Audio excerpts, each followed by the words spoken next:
昨天夜里，美國隊幹成了一件24年沒幹成的事兒，世界杯淘汰賽贏球了。上一回他們嘗這個滋味還是2002年，可這場贏得一點不輸他。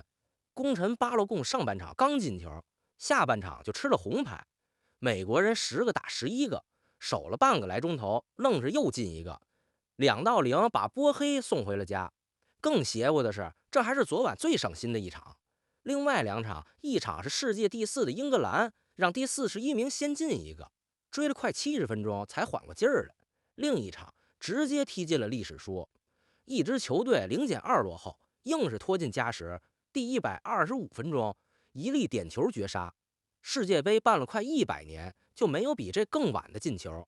3場球串一塊兒看，就一個理兒，淘汰賽沒有省油的燈。先說美国這場，這一輪是32強淘汰賽，贏了進16強，輸了直接回家。東道主這屆踢得順，小組賽早就出現，可有個坎兒一直壓在心口。從2002年在韓國2-0贏了墨西哥之後，24年淘汰賽一場沒贏過，2010年加時惜敗加納，2022年碰荷蘭又沒過。最難受的是2014年那回，16強碰比利時，門將霍华德一個人撲了15次射門，創下1966年有統計以來的世界杯單場紀錄。最後還是加11-2輸了。霍華德這場球你先記一筆，後頭有大用。所以這場對波黑，美國上下憋着一股勁兒，主教練波切蒂諾賽前直接把他比作决赛。对面的波斯尼亞和黑塞哥維那，咱都叫他波黑，歐洲的平民球隊，世界排名第64，队史头一回闖進世界杯淘汰赛，小組賽也就贏了一場球，靠成績靠前的小組第3名擠進來的，一邊第17，一邊第64。數據公司賽前給美國67.5%的勝率，紙面上沒啥懸念，球也確實是這麼踢的。上半場美國壓着打，頭號球星普利西奇傷愈歸位，重回首發。第31分鐘，前鋒巴洛貢先把球打進一回，裁判說越位不算。給第一次看球的朋友補一句，越位就是不許你提前溜到人家门口蹲着等球，隊友出球那一下，你得跟对方最後一名後衛齊平或者更靠後，快人一不行，搶跑不行。這球巴洛貢就是搶跑，好在沒等多久，上半场快結束，美國老中衛里姆在中场直接截了波黑的門球，攻擊手蒂爾曼一腳往禁區裡塞，這球路上蹭了波黑後衛變了線，彈彈跳跳滾到巴洛貢腳下，左腳一推遠角1減0，記住這倆名：巴洛貢美國鋒線的尖刀，蒂爾曼美國中场的攻擊核心。這場球全是他倆的戏肉在下半场，巴洛貢前场拼搶，跟波黑中衛穆哈雷莫维奇撞一塊了，起身那下鞋钉順着人家小腿後側滑下去，還踩了腳踝。主裁判巴西人克勞斯一開始沒吹，VR 介入了。VR 就是錄像回看，跟網球的鷹眼差不多。裁判自己到場邊小屏幕看回放，克勞斯看完回身直接掏紅牌。第64分鐘，巴洛貢下场，美國10個人了，這判罚有爭議沒有？有。ESPN 專門發文章說 VR 介入的程序有問題，評球的也講巴洛貢沒有惡意，這牌給中了。可紅牌就是紅牌，還不能上訴。按劇本，接下來該美國挨打了，結果人家10個人踢的比11個人還硬。第78分鐘，普利西奇真又把球捅進去一回，還是越位不算。到第82分鐘，美國在禁區外一點弄了一個任意球，任意球就是對方犯規後把球擺定了，直接朝门裡踢，人家排堵人牆擋你。蒂爾曼站到球前，一腳電踢球，球先竄起來過了人牆，又猛地往下一栽，波黑門將瓦西利手都碰到球了，沒擋住，2-0。蒂爾曼賽後說，一直夢想着在世界杯罰進一記任意球，這回圓上了，一傳一射，全場頭號功臣。順帶說一句，普利西奇這場數據不亮眼，賽後媒體評分也就中游，可他往場上一站，波黑就得分人看着他，蒂爾曼和巴洛貢的空檔，好些就是這麼腾出來的。踢到88分鐘才被換下去歇着，剩下的時間波黑沒辙，全场就沒踢出幾次像樣的進攻，反倒讓10個人的美國摁着打。中場哨一響，舊金山灣區的主場炸了，24年的魔咒碎了。美國中衛理查茲賽後那句話實在，今天絕不完美，但今天是我們的日子。完美確實談不上，數據公司蓋了個章，巴洛貢是2006年齊達內之後20年來頭一個在世界杯淘汰賽同一場裡又進球又吃紅牌的人。齊達內那回是2006年決賽，先罰进點球，後來一頭錘頂在對方胸口被罰下，一代傳奇就此谢幕。巴罗贡这晚，英雄和罪人一肩挑，代价马上就到。停赛一场，16强上不了，而16强的对手正是比利时，2014年淘汰美国的那个比利时。这梁子怎么算？咱压轴再说。美国人磨完了，该说大西洋对岸那位了。世界排名第4的老牌劲旅英格蘭，差点第41名的送回家。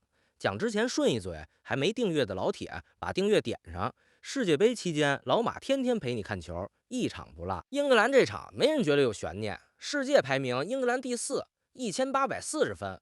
对面刚果民主共和国，大伙儿叫他刚果金，外号豹子军团，第41，1495分。一边是夺冠热门，一边是本届最大的惊喜之一。老观众都知道英格蘭的人设，60年就拿过一回世界杯，回回大热，回回心碎。就指着这届圆梦，主教练图赫尔，德国人，赛前也说的4平8稳。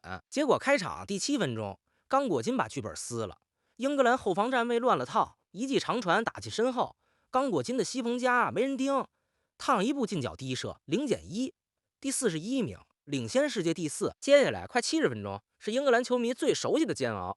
英格蘭壓着打，機會一波一波，就是進不去，射門次數一邊倒，和比分牌指認進球。剛果金門將姆帕基這場直接撲出了名，連着3回把貝林厄姆的球拒之門外。上半場補時還封掉了凱恩近角。貝林厄姆，皇馬的中場大將，英格蘭身價最高的球星之一，愣是被摁沒脾氣。第35分鐘，英格蘭前鋒拉什福德的射門都過了門將了。剛果金後衛萬簡比薩卡在門線上一腳解圍。這裡頭有個巧合，萬簡比薩卡在英格蘭出生長大，在英超踢球，最後選擇替剛果金出戰。昨晚在門線上擋英格蘭這一腳的，偏偏是他。更懸的還在後頭。第42分鐘，剛果金前鋒維薩小禁區裡一腳捅在門柱上，就差幾公分0減2。吐第43分鐘，凱恩在禁區裡被門將撞倒，英格蘭全隊喊點球。裁判不但沒給，反倒認定凱恩假摔。半場0到1回更衣室還有個邪門數據壓着。世界杯歷史上，英格蘭只要半場落後，過去9次2平7負，1次沒翻過盤。下半場圖赫爾變招，替補邊鋒戈登上場，一上來就把邊路盤活了。這步棋踩到點上了。剛果金這種踢法，開場偷一個，全隊高強度回防死守，賊費電，一般60-70分鐘電量就見底。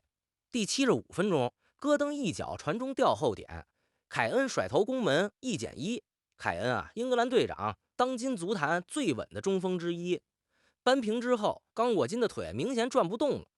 第86分鐘，凱恩在禁區裡自己擰出一小塊空當，爆射直掛死角2減1反超，撲了一晚上的姆帕西，這回神仙也救不了。凱恩這2球含金量頂滿，一來幫英格蘭破了那個邪門記錄，隊史頭一回半場落後還贏下世界杯的比賽；二來他世界杯生涯進球到了13個，超過貝利的12個，追平法國傳奇射手方丹，升到世界杯歷史射手榜並列第6。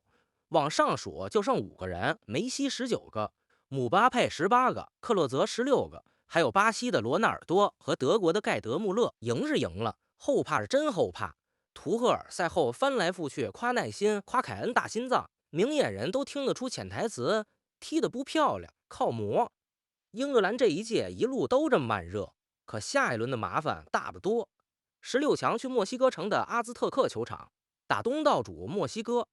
那座球場什麼來頭？1970年的貝利，1986年的馬拉多納，都是在那兒捧起的世界杯。87000人的主場，海拔2200多米。墨西哥隊在那踢世界杯就沒輸過。北京時間7月6日周一早上8點，英格蘭這個慢熱勁兒夠不夠用？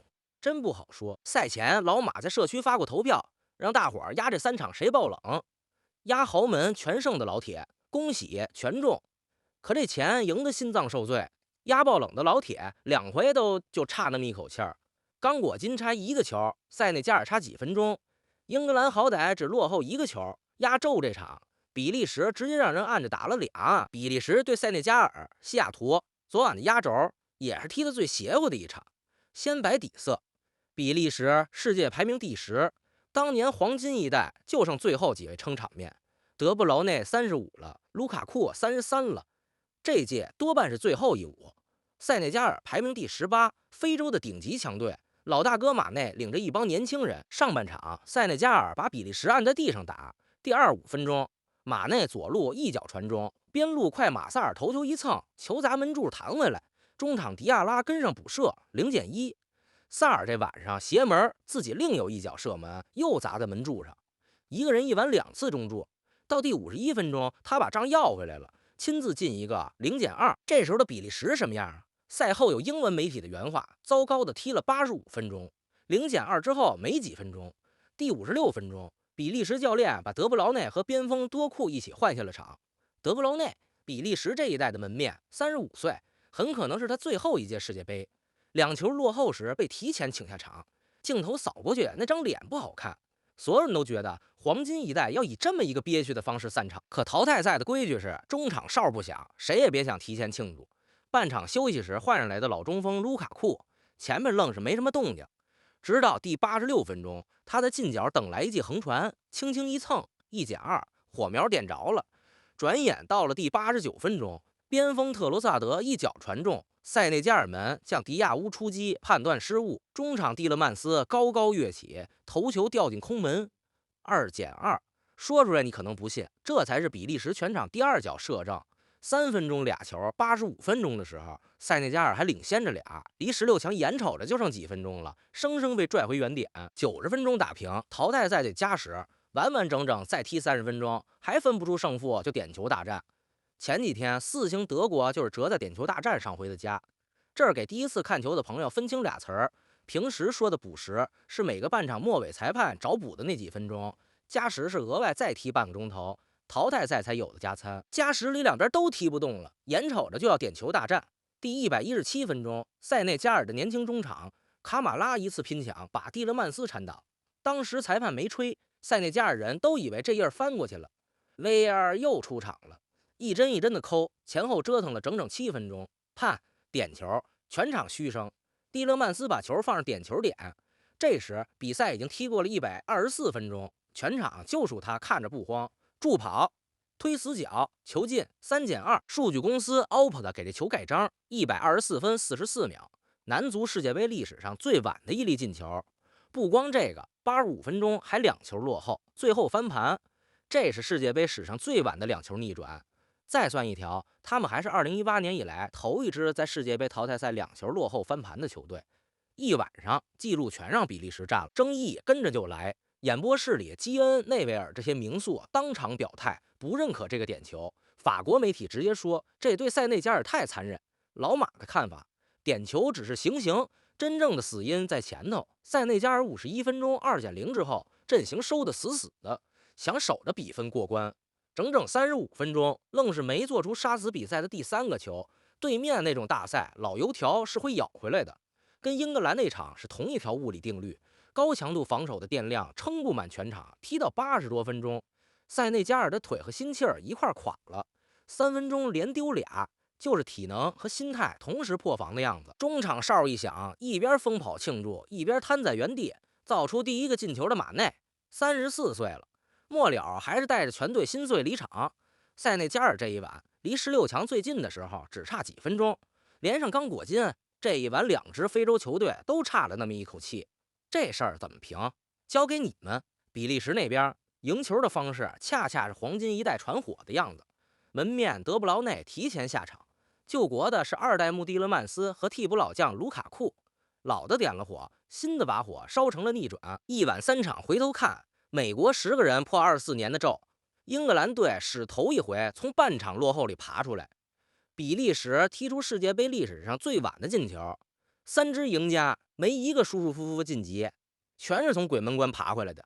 這就是淘汰賽，紙面實力管開局，管不了結局。16強好戲接着來，最有故事的一場，美國對比利时，北京時間7月7日周二早上8點，還在西雅圖這塊場地。2014年就是比利时加12+1淘汰了美國，霍華德15次撲救都沒保住。12年過去，冤家路窄，美國等來了復仇的機會，可破咒功臣巴洛貢停賽上不了。更巧的是，2014年那場進球的德布勞內和盧卡庫如今都還在，舊賬新賬7號早上一塊兒算。英格蘭對墨西哥，北京時間7月6日周一早上8點，阿茲特克球場87000人等着，又是一個龍潭虎穴，2場老馬都盯着，復盤照舊，覺得老馬講的還行，訂閱點上，順手再點個讚。決賽之前咱1場不落，我是第一次看球的老馬，咱們下一場見。